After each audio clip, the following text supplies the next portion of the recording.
ये वीडियो बहुत ही important video है। स्पेशली जब भी आप कम्युनिकेशन करते हैं, चाहे वो आपका क्लाइंट कम्युनिकेशन हो या आपके एम्प्लॉइज़ के बीच में कम्युनिकेशन हो या कोई पॉलिसी जो है ना थ्रू आउट द ऑर्गेनाइजेशन आप कम्युनिकेट करना चाहते हो, कोशिश करें कि आपका पूरा का पूरा कम्युनिकेशन जो है ना रिटन कम्युनिकेशन में हो, ओरल कम्युनिकेशन ना करें।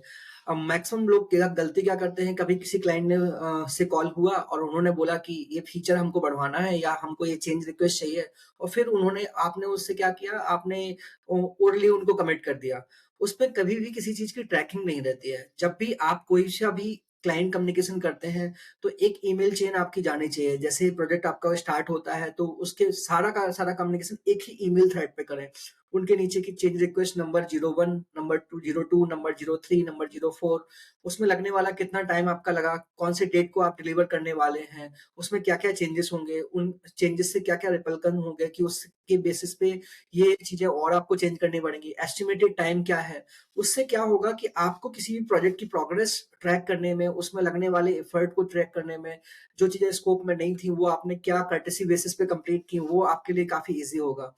ये तो हुआ क्लाइंट कम्युनिकेशन के बारे में। और बाद में भी कभी आपको बताना हुआ कि देखो आपने इस दिन पे हमसे ये डिस्कशन किया था, इसकी वजह से हमने ये चेंजेस किए, उनकी वजह से हमारा जो इंजीनियरिंग का एफर्ट है ये इतना बढ़ गया या हमारा डिजाइनिंग का एफर्ट था ये इतना बढ़ गया। उनकी वजह से हमारे पास जो कॉस्ट एक्स्ट्रा इनकर हुई वो इस वजह से हुई।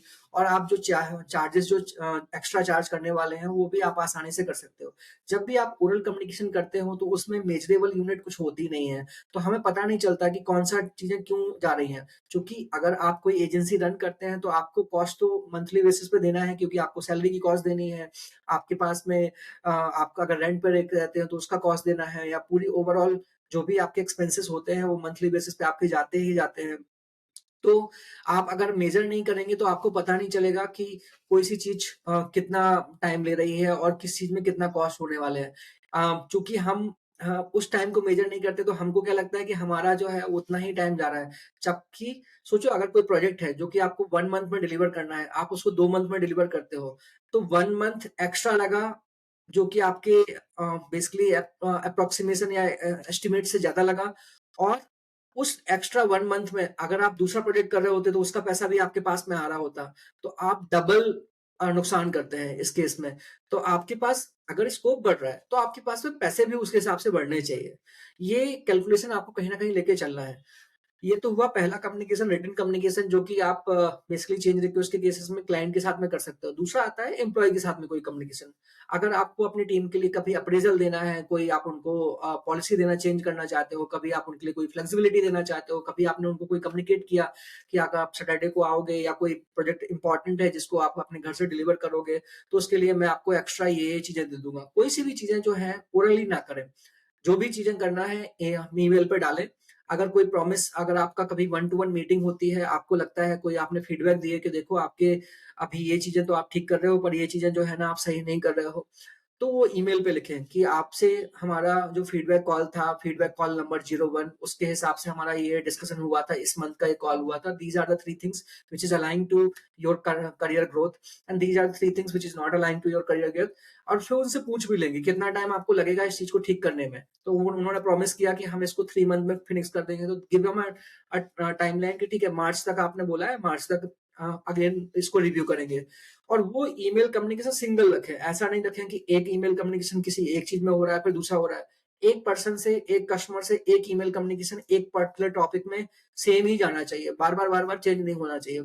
उससे क्या होगा कि आपके पास ईमेल थ्रेड को ट्रैक करना काफ़ी आसान रहेगा। और जब कोई भी चीज़ें ईमेल पे आ जाती हैं, तो उसकी अकाउंटेबिलिटी बढ़ जाती है।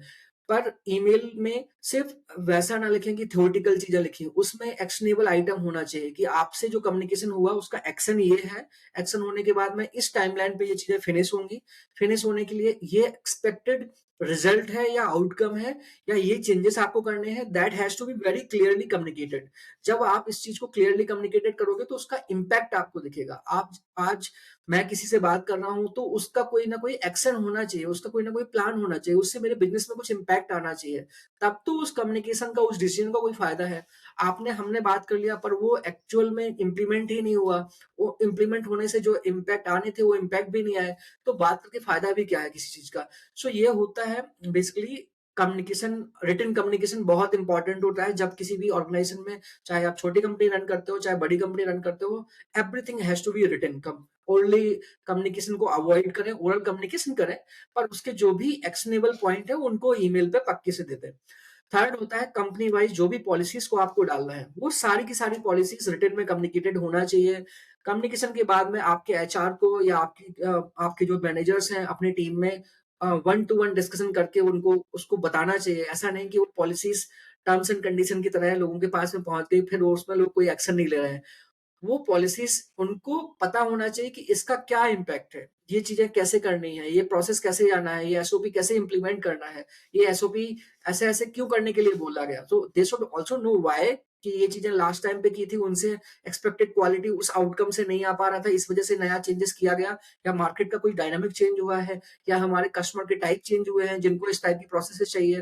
जैसे कोई क्लाइंट है अगर यूएस के हैं, उनको बोलता है कि अगर मॉर्निंग में 7 ओ क्लॉक पे स्टेटस अपडेट जाना चाहिए, तो स्टेटस अपडेट उतना ही टाइम पे जाएगा। भले ही कोई छुट्टी पे हो या कुछ भी हो, that process is communicated, that process is communicated.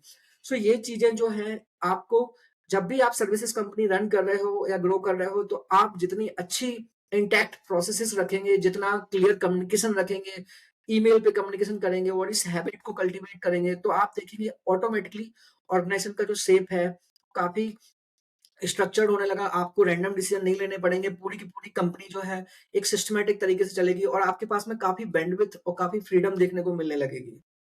Do this and tell me the results.